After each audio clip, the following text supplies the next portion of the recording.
매매에 관한 법조문 좀 정리하도록 하겠어요. 284페이지 매매의 효력 찾았죠?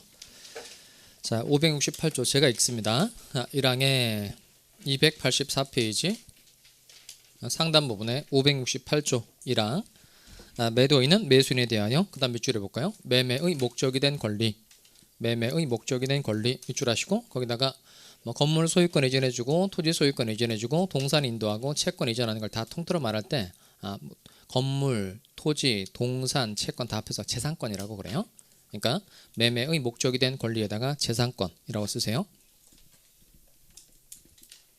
자, 매도인은 뭘 해줘야 돼요? 재산권 이전 해줘야 되고 그 다음에 매수인은 매도인에게 뭘 지급해야 한다? 대금 지급. 이 항은 여러분 읽어보겠어요. 전항의 쌍방 의무는 같이 읽습니다. 시작.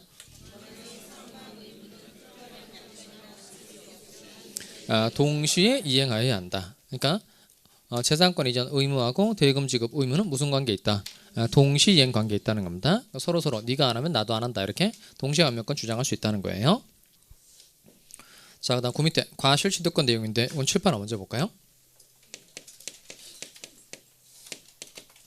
갑이 개 한 마리 가지고 있고 개 한 마리에 대해서 을과 매매 계약을 체결한 거예요. 그럼 이제 갑은 이제 개 인도해 줘야 되고 을은 뭘 줘야 돼요? 대금 지급해 줘야 되죠. 갑하고 우리 1월 1일 날 개 매매 계약 체결했고 매매 대금 얼마나 했다고 할까요? 개 한 마리 팔았어. 매매 대금 100만 원 할까요? 100만 원. 그리고 3월 1일 날 개를 인도해 주기로 한 겁니다. 이게 개를 인도해 주기로 한 거예요. 자, 그런데 2월 1일에 이 개가 새끼를 낳은 거예요. 이거 한번 한 적 있죠? 개가 새끼를 낳았다. 요 새끼를 뭐라 그러죠? 처음에는 강아지 그랬는데 많이 좋아졌어요. 과실. 과수나무 열매 준말이라 그랬어요. 그 다음에 요 개는 뭐죠? 원물. 자, 그러면 그 인도로 해주기 전에 개가 새끼를 낳았다는 겁니다. 그러면 새끼의 소유권은 갑에게 있다, 을에게 있다. 이걸 결정해 주는 게 587조죠. 첫 번째 문장. 매매 계약 있은 후에도 찾았어요? 같이 읽어보겠습니다. 시작. 매매 계약 있은 후에도 인도하지 아니한 목적물로부터 생긴 과실은 매도인에게 속한다. 이걸 어떻게 정리해서 머릿속에 집어넣으면 될까요? 인도, 매도 이렇게. 앞에 있는 인도라는 단어를 보면 뒤에 있는 매도라는 단어가 생각날 수 있도록 그렇게 정리해 두면 되겠어요. 매매 계약이 있은 후에도 인도하지 아니한 목적물로부터 생긴 과실은 누구에게 속한다? 매도인에게 속한다는 겁니다. 이렇게 되는 이유는 간단해요. 걔가 새끼를 낳았어요. 그 새끼가 이제 과실인 거고, 대금이 새끼 치는 게 뭐죠? 돈이 새끼 치는 게 이게 이자죠. 이자. 그럼 이쪽에 인도를 기준으로 해서 이쪽에 있는 과실하고 이쪽에 있는 이자는 서로 상계, 깐 것으로 처리하는 겁니다. 그래서 이 과실은 누가 가지고 가고, 매도인이 가지고 가고, 이자는 누가 가지고 간다? 매수인이 가지고 간다는 겁니다. 매수인이 대금의 이자를 가지고 간다 하면 별도로 이자 같은 걸 지급할 필요가 없다는 뜻인 거예요. 다시 매매 계약이 있은 후에도 인도하지 아니한 목적물로부터 생긴 과실은 누구에게 속한다? 매도인에게 속한다는 겁니다. 자, 그 다음에 오른쪽에 대금 지급과 관계된 법조문을 좀 정리를 좀 해보죠. 오른쪽 와서 니은의 A번. 자, 매매 당사자 일방에 대한 의무 이행에 기한이 있는 때에는 찾았어요? 같이 읽어보겠어요. 시작. 매매의 당사자 일방에 대한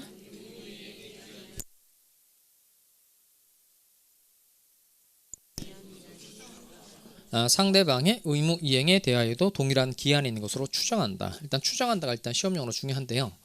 이 말이 무엇을 의미하는지 좀 느낌이 좀 와요. 당사자 일방에 대한 의무 이행에 기한이 있는 때 상대방 의무 이행에 대해서도 동일한 기한이 있는 것으로 추정해준다는 내용인데 아무것도 아니에요. 뭐냐면 그러니까 매매계약 1월 1일 날 체결했어요. 그리고 개 인도 날짜는 3월 1일로 정한 겁니다. 그러니까 개 인도 날짜만 3월 1일로 정하고 대금 지급 날짜는 며칠로 하자 이런 말이 없었다는 겁니다. 그러니까 보통은 그 3월 1일에 개 인도하고 대금 지급 날짜를 다 정했어요. 그럼 개 인도 날짜 언제죠? 3월 1일. 대금 지급 날짜? 그냥 3월 1일인 거예요. 그런데 개 인도 날짜만 3월 1일로 정하고 대금 지급 날짜는 별도로 정하지 않았다는 겁니다. 그러면 대금 지급 날짜도 며칠로 추정해 준다? 3월 1일로 추정해 준다는 뜻입니다. 그럼 3월 1일이 아니고 뭐 다른 날짜입니다. 반대 사실을 주장하는 사람이 입증해라 그런 말인 거예요. 다시 끝에 상대방의 의무 이행에 대하여도 동일한 기한인 것으로 본다. 그러면 틀려요? 뭐한다? 추정한다. 이렇게 돼 있다는 거예요. 자, 디귿은 세 번째 줄에 갑시다. 디귿의 대금 지급 장소 매매의 목적물의 인도와 동시에 찾았어요? 같이 한번 읽어봅시다. 시작. 매매의 목적물의 인도와 동시에 대금을 지급할 경우에는 그 인도 장소에서 대금을 지급해야 한다. 그러니까 앞에 있는 인도 동그라미 하시고 뒤에 있는 인도 장소 밑줄합니다. 다시 계사례로 올까요? 이 사람은 서울에 살고 을은 이제 부산에 살아요.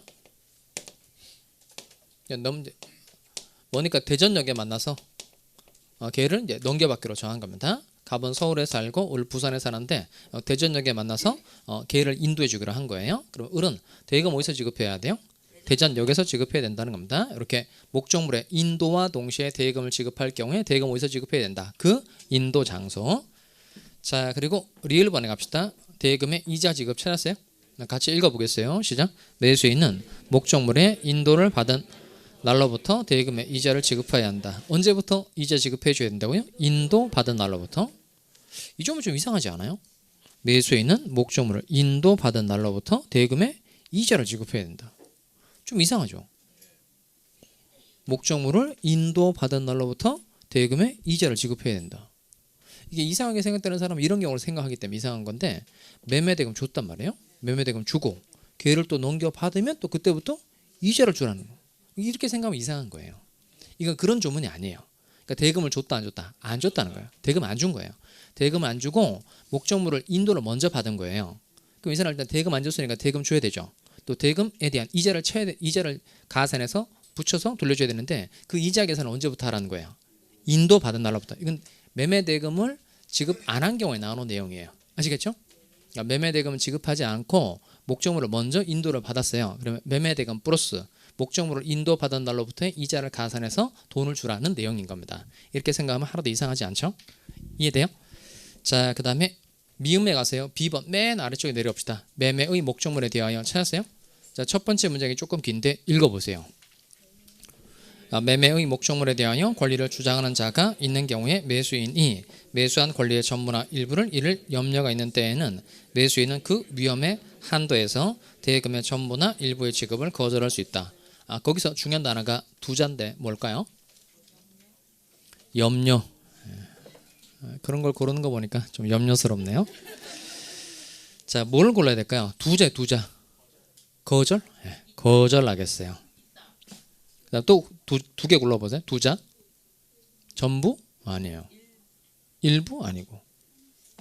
위험? 그 위험을 고르면 위험해요. 두 자. 한도. 그런 거 고르다가 끝도 한도 없겠어요? 중요한 단어는 뭐냐면 맨 끝에 있다.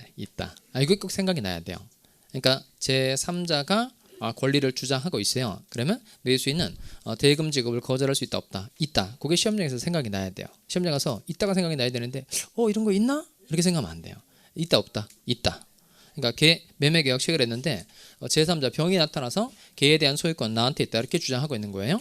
그러니까 갑이 병으로부터 걔 소유권 취득해서 이제 인도를 못 해주면 을도 결국 걔 인도를 받지 못할 테니까 제3자가 소유권이 있다고 주장하고 있는 거예요. 그러면 매수인은 대금 지급을 거절할 수 있다 없다? 있다.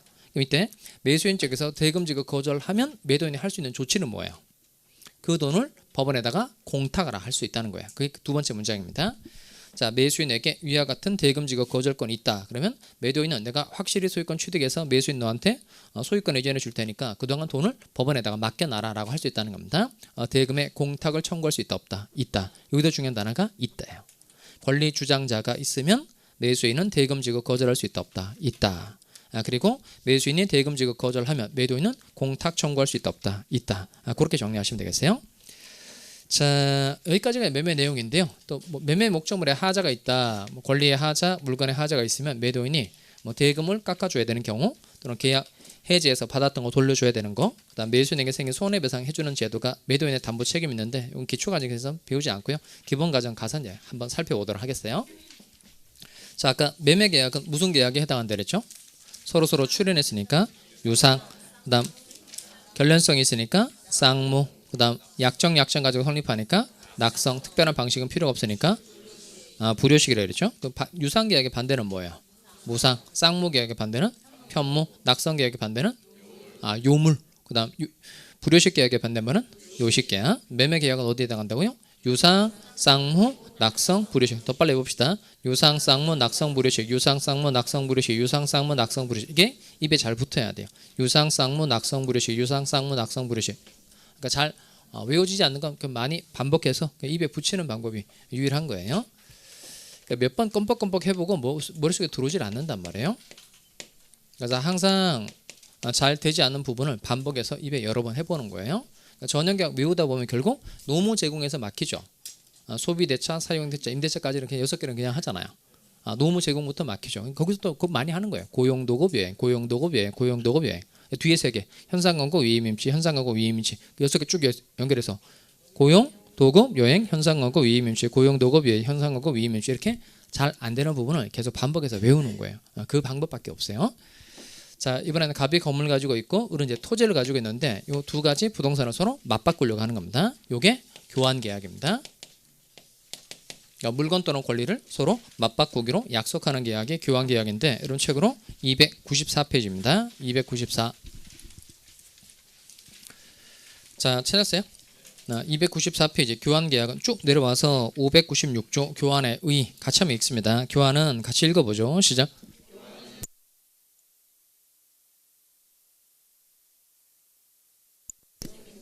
자, 거기도 마찬가지로 그 효력이 생긴다면 줄 아시고 법조문상으로는 효력이 생긴다 이렇게 되어 있지만 이는 뭐로 이해해야 돼요?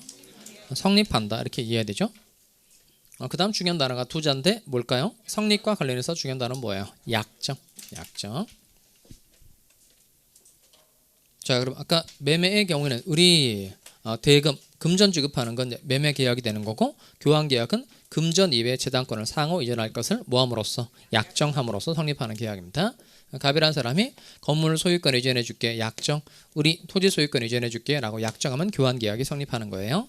그럼 여기도 마찬가지로 서로 출연했죠. 그러니까 무슨 계약이 될까요? 유상 계약. 갑의 채무는 뭐예요? 건물 소유권 이전 채무, 을의 채무는 토지 소유권 이전 채무 되고 주고받고의 관계 있죠. 그러니까 무슨 계약? 쌍무 계약. 약정 가지고 성립하니까 이거 낙성 계약이고 특별한 방식은 필요가 없죠. 특별한 방식이 필요 없으니까 무슨 계약이다?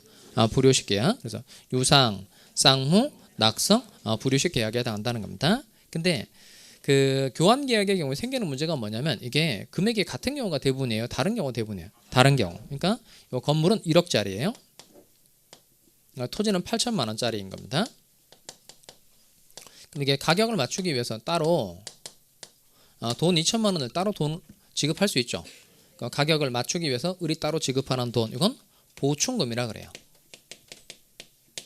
자, 그러면 요 토지 소유권 이외에 보충금을 따로 지급하기로 한 겁니다. 돈을 주기로 정했다는 거예요. 그럼 이게 교환 계약이다가 매매 계약으로 성질이 바뀌는 거예요? 아니면 계속 교환 계약인 거예요?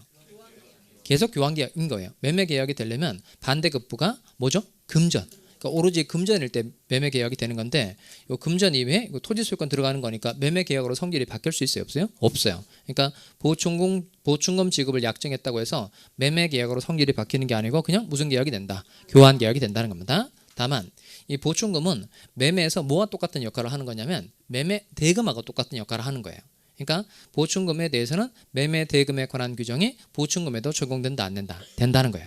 아까 그 매수인은 언제부터 매매 대금에 대한 이자를 지급해 줘야 된다 그랬죠?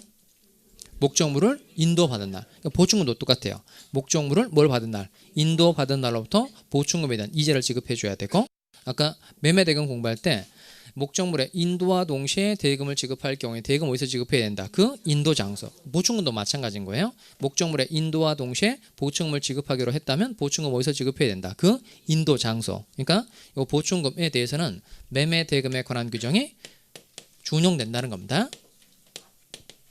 다시 매매 대금에 관한 규정이 보충금에도 준용돼요. 오른쪽에 와볼까요?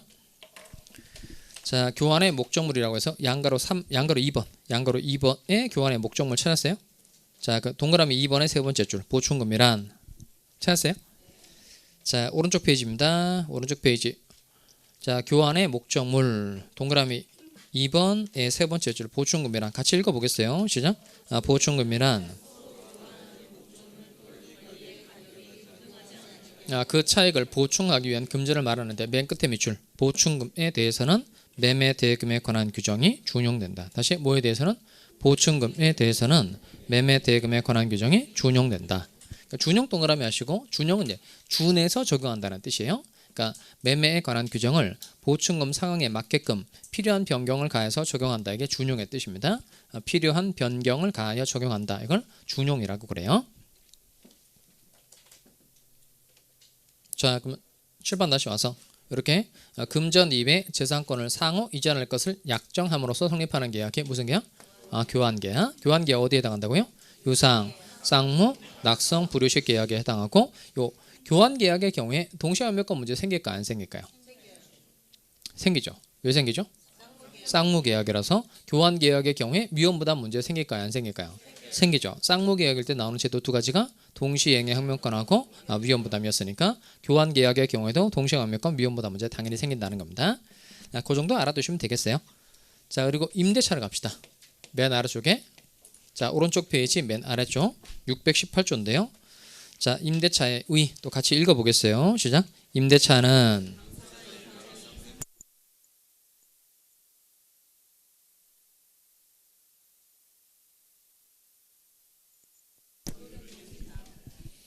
자 거기다 밑줄 합시다. 그 효력이 생긴다. 이제 좀 적용이 되죠. 그 효력이 생긴다라고 되어 있어도 이해는 어떻게 이해해야 돼요? 성립한다 이렇게 이해해야 된다는 겁니다. 자, 그럼 이 사람이 이제 건물에 대해서 이제 을과 임대차 계약을 체결하려고 하는 거예요. 그럼 갑은 을한테 사용 수익하게 해주겠다라고 뭐하고 약정. 그다음 을은 이에 대해서 차임을 지급해주겠다라고 뭐하면 약정하면 이제 임대차 계약이 성립한다는 겁니다. 여기도 마찬가지로 성립과 관련해서 꼭 들어가야 될 단어가 뭐예요? 약정, 약정. 왜냐하면 임대차 계약도 무슨 계약이기 때문에 그런 거예요? 낙성 계약이기 때문에. 낙성 계약이기 때문에 반드시 어떤 단어가 들어가야 된다. 약정이라는 단어가 꼭 들어가야 된다는 겁니다. 자, 그럼 7번 올까요? 자, 이게 자기 소유 건물에 대해서 을과 충분히 임대차 계약 체결할 수 있어요? 없어요? 할 수 있죠. 그 다음 타인 소유 물건도 임대차 계약의 목적물이 될 수 있다 없다? 있죠. 왜냐하면 이 임대차 계약을 체결했다는 건 갑이 을한테 사용 수익하게 해주겠다라고 약속하는 거예요. 약정하는 거니까 타인 소유 물건이라고 하더라도 내가 사용 수익권을 취득해서 을한테 넘겨줄게, 쓸 수 있도록 해줄게, 얼마든지 약속은 할 수 있어요? 없어요? 있죠. 그다음 장래에 생길 물건도 역시 임대차 계약의 목적물이 될 수 있다 없다? 있어요. 왜냐하면 임대차 계약은 얘는 채권행위다, 물권행위다? 채권행위라는 겁니다. 자, 그다음 요 임대차 계약의 이제 경우에 요 임차인은 차임 지급해주겠다라고 약속하는 겁니다. 근데 문제는 뭐냐면 아까 매매의 경우에 대금은 금전에 하나한다, 하나지 않는다. 하나한다 그랬죠? 그다음 임대차의 경우에 차임은 금전에 하나한다, 하나지 않는다. 여러분 그 도지라고 알아요, 여러분? 도지? 그게 뭐냐면 그 논밭 이런 거 빌려줬단 말이에요. 그러면 수확기에 이제 쌀로 주거나 뭐 콩으로 주거나 그것도 일종의 차임인 거예요. 그러니까 이 차임은 금전에 하나한다, 하나지 않는다. 하나지 않는다는 거예요. 구별할 수 있겠죠? 매매에 있어서 대금은 금전에 하나한다. 임대차에 있어서 차임은 금전에 하나지 않는다는 거예요. 다만 7번 다시 볼까요? 이렇게 매매의 경우에 물건 매매할 수 있죠. 그다음 권리도 매매할 수 있죠. 권리, 뭐 상품권 팔고, 뭐 그다음 주식 팔고, 채권 이런 거 다 매매할 수 있단 말이에요. 그러니까 요 물건 매매할 수 있고 권리도 매매할 수 있어요. 교환도 마찬가지예요. 물건 교환할 수 있죠. 권리도 교환할 수 있단 말이에요. 그런데 요 임대차는 조심하셔야 될 게 있어요. 민법상 임대차를 찾아보면 동산 임대차, 건물 임대차, 토지 임대차는 물건 임대차만 나오고 권리를 빌려주고 일정한 대가를 받는 건 민법에 규정이 없어요. 그러니까 하나 외워야 됩니다. 넘어가시면 자, 법률적 성질이라고 해서 296페이지 찾았어요? 296페이지에 와서 1번의 기억번 하나 밑줄합니다. 임대차의 목적물은 뭐다? 물건이다. 반드시 외웁니다. 민법상 임대차의 목적물은 뭐에 한한다? 물건에 한한다는 겁니다. 자, 다시 민법상 임대차의 목적물은 뭐에 한한다? 물건에 한하고 권리는 절대 임대차의 목적물이 다 아니다. 아니다요. 그러니까 민법상 임대차의 목적물로 규정되어 있는 건 뭐뿐이다? 물건뿐이다 이거예요. 동산 임대차, 건물 임대차, 토지 임대차 뿐인 겁니다. 자, 그다음 임대차의 경우에도 갑은 뭘 출연했죠? 갑이 출연한 거. 건물. 을은 뭘 출연했죠? 차임. 그러니까 서로 출연했으니까 뭐예요? 서로 출연했으니까 유상. 그다음 주고받고의 관계. 결론성 있어요, 없어요? 있죠. 자, 한 번만 더 해봅시다. 이게 그 결론성이 있는지 없는지 알아보려면 뭘 하면 된다 그랬죠? 말을 해보면 된다 그랬죠? 어떤 말을 해보면 된다고 그랬죠? 네가 안 하면 나도 안 한다. 이렇게 서로 말할 수 있을 때 결론성이 있다는 겁니다. 그럼요. 임대차 계약의 경우에 결론성이 있어요, 없어요? 있어요? 확실해요? 그럼 갑은 어떤 말 할 수 있어요? 차임 지급하지 않으면 사용 수익하게 하지 않겠다라고 말할 수 있죠. 을도 이런 주장할 수 있죠.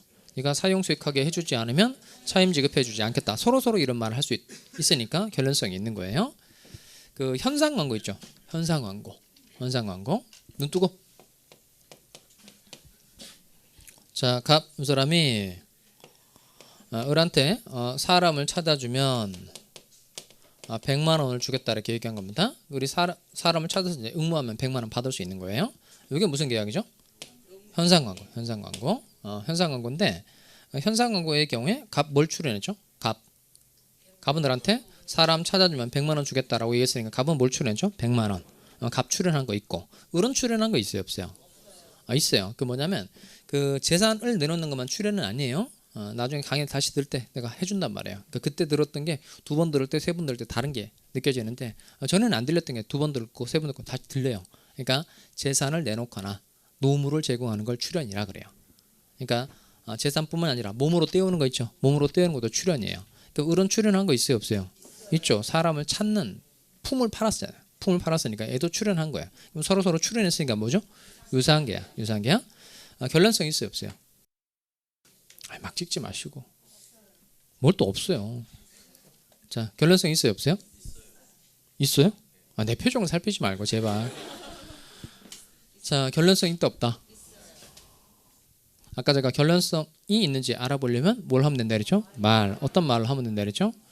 네가 안 하면 나도 안 한다라는 말을 서로 할 수 있을 때. 이게 중요해요.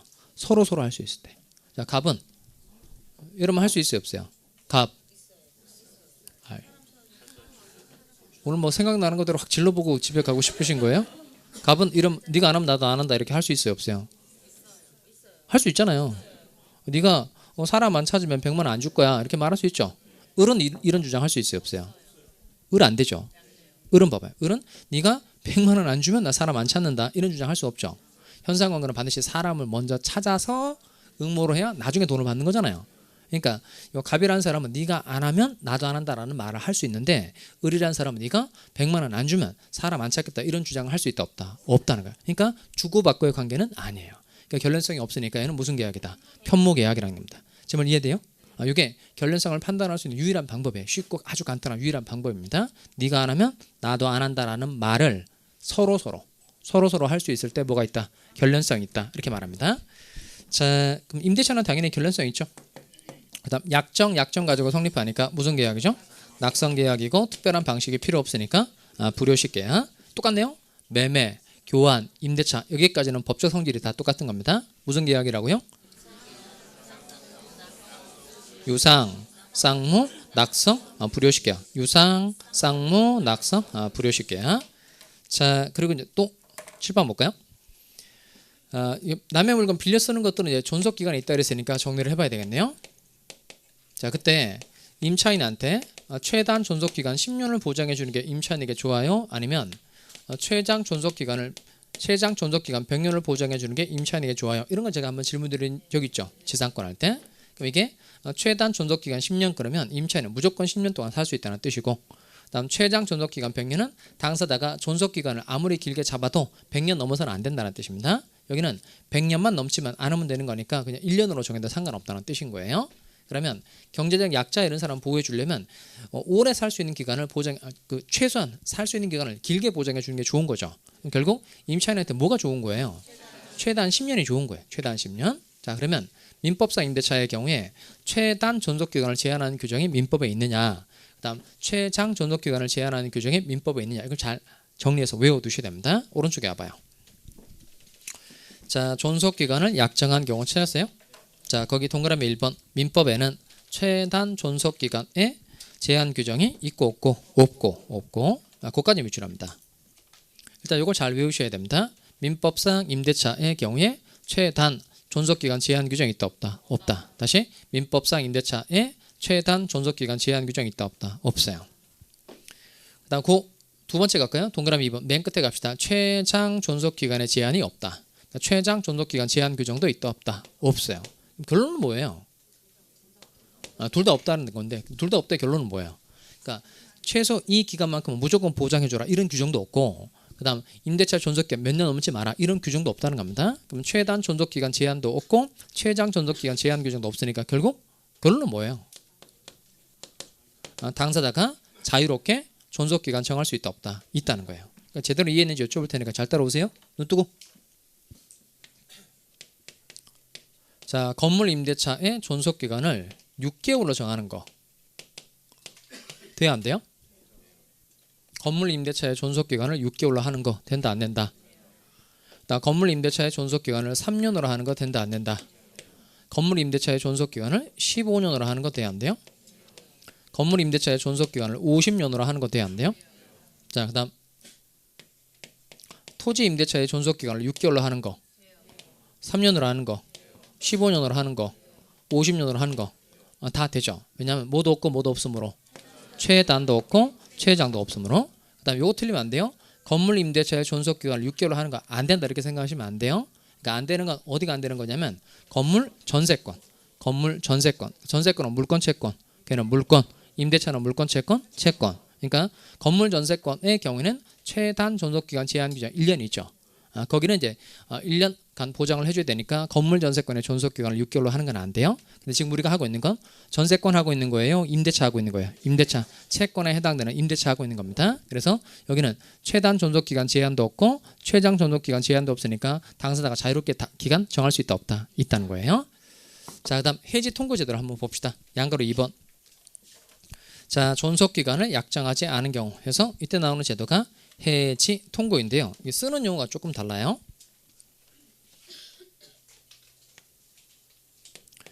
자, 임차인은 뭘 지급해 줘야 될까요? 뭐 줘야 되죠? 차임 지급해 줘야 되죠. 그 임차인이 차임을 지급하지 않았다. 그 의무를 위반한 거예요. 그러면 임대차 계약을 해지할 수 있다. 해지 통고할 수 있다. 그냥 해지할 수 있다 이렇게 말해요. 뭐의 경우에? 의무 위반의 경우에. 임대인 쪽에서 목적물을 수선해 줘야 되는데 수선해 주지 않아서 임대차 계약의 목적을 달성할 수 없는 겁니다. 그러면 임차인은 임대인과 체결한 임대차 계약을 뭐 할 수 있다? 해지. 그러니까 의무 위반의 경우에 쓰는 단어가 뭐다? 해지. 그다음 임대차 계약은 체결했는데 별도로 기간 같은 걸 정하지 않았어요? 기간을 정하지 않고 쓸 수 있는 기간 정하지 않을 수도 있죠. 그 밑에 기간을 정하지 않았을 때 나오는 단어가 얘는 해지 통고예요. 해지 통고. 그러니까 이 통고는 조금 달라요. 아까 의무 위반의 경우에 예를 들어서 임차인이 2달 동안 차임을 안 준 거예요. 그러면 임대인은 임대차 계약을 뭐 할 수 있죠? 해지할 수 있죠. 그러면 임차인이 나가 이렇게 말할 수 있다는 거예요. 그러면 요 임차인이 그 얘기를 들은 때로부터 어느 정도의 기간에 경과해야 임대차가 소멸하는 거죠? 몇 개월이에요. 여기는 즉시예요. 즉시. 그러니까 의무 위반의 경우에는 해지할 수 있다고 말하고 해지의 의사를 표시한 즉시 임대차가 소멸하게 되는 겁니다. 그런데 기간을 정하지 않았어요. 그럼 기간을 정하지 않았을 때는 각 당사자가 뭐 할 수 있다? 해지 통고할 수 있고 이건 해지하겠다는 의사표시 이외에 일정한 기간이 경과해야 임대차가 소멸하게 된다는 겁니다. 그러면 어느 정도의 기간이 경과해야 임대차가 소멸하는지 중요하다 안 중요하다? 중요하겠죠? 자, 그래서 635조를 읽어보겠습니다. 자, 먼저 1항하고 2항이 좀 긴데요. 차근차근 좀 읽어보세요. 635조 1항하고 2항을 차근차근 읽어봅니다.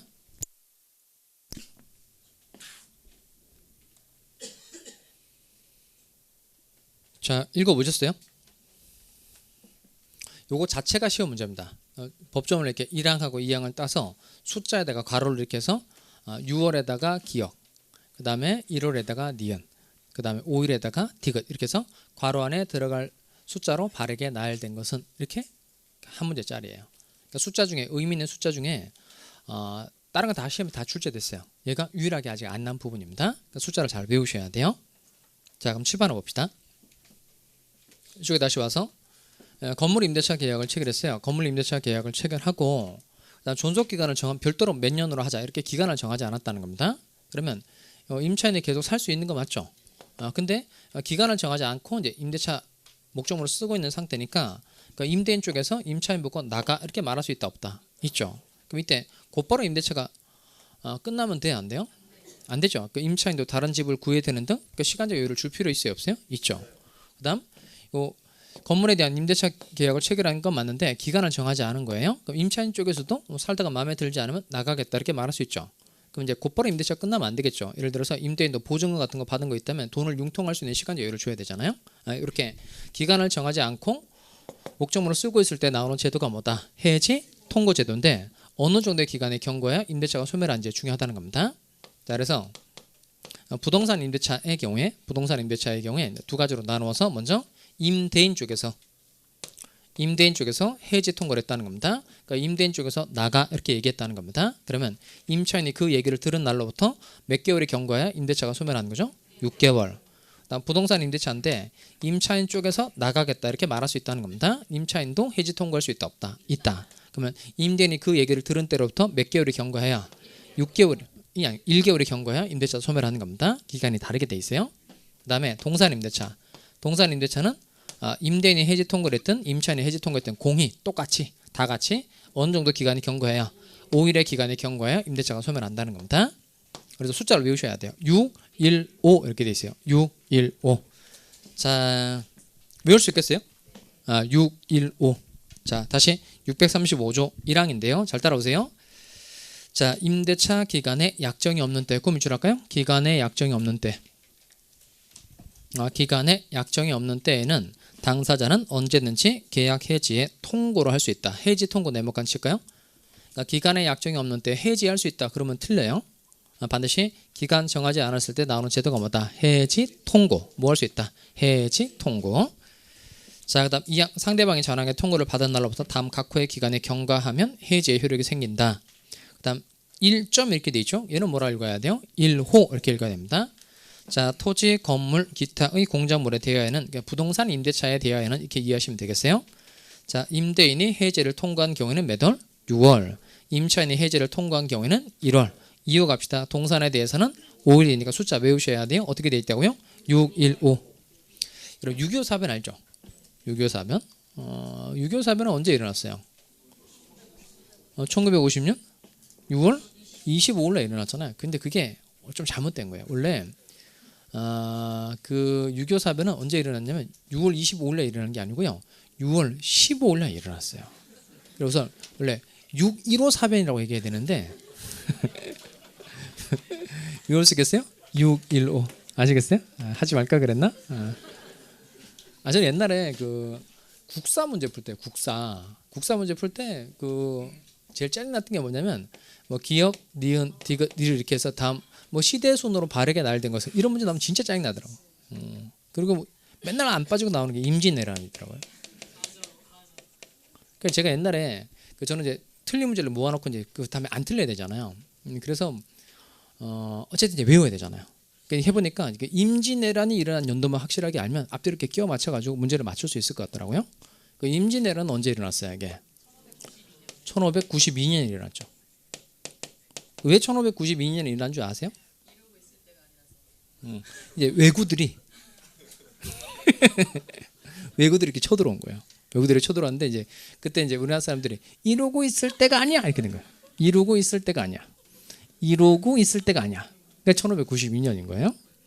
그다음에 그 시험 문제 중에 그 뭐가 있냐면 그 출제하는 사람들이 그 밑도 끝도 없이 내는 문제가 있단 말이에요. 그 틀리라고 내는 건지는 모르겠어요. 근데 별로 민법 제도적으로 별로 중요하지 않은 건데 대표적으로 뭐 이런 게 있단 말이에요. 그 갑하골이 서로 이제 인접해 있어요. 인접해 있는데 갑이라는 사람이 경계선 부근에서 우물을 파려고 하는 거예요.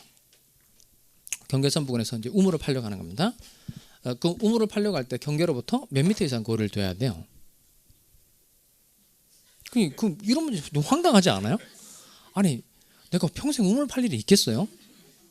그리고 뭐 우물 파가지고 쓰는 건 아주 옛날이잖아요. 그리고 우물 팔 때 뭐 몇 미터 거리 둬야 되고 그거 자체가 별로 중요할 것 같지 않은데 출제하는 사람이 낸단 말이에요.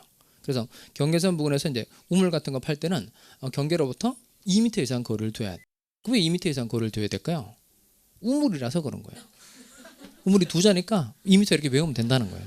그래서 저는 이제 그 옛날에 생각한 게 뭐냐면 그 출제한 사람한테 당신이 추잡하게 낸다면 나는 더 추잡하게 문제를 맞추겠다 이렇게 해서 만든 게 6.15래. 6.15 외울 수 있겠어요? 다시 기간 정하지 않았을 때 각 당사자가 뭐 할 수 있다? 해지 통고할 수 있고 어느 정도의 기간의 경과야 임대차가 소멸하는 거예요? 615 기간의 경과면 임대차가 소멸하는 겁니다. 자, 그다음 여기까지 해두고요. 좀 쉬었다가 이제 임대차 효력은 좀 쉬었다 정리를 하도록 하겠어요.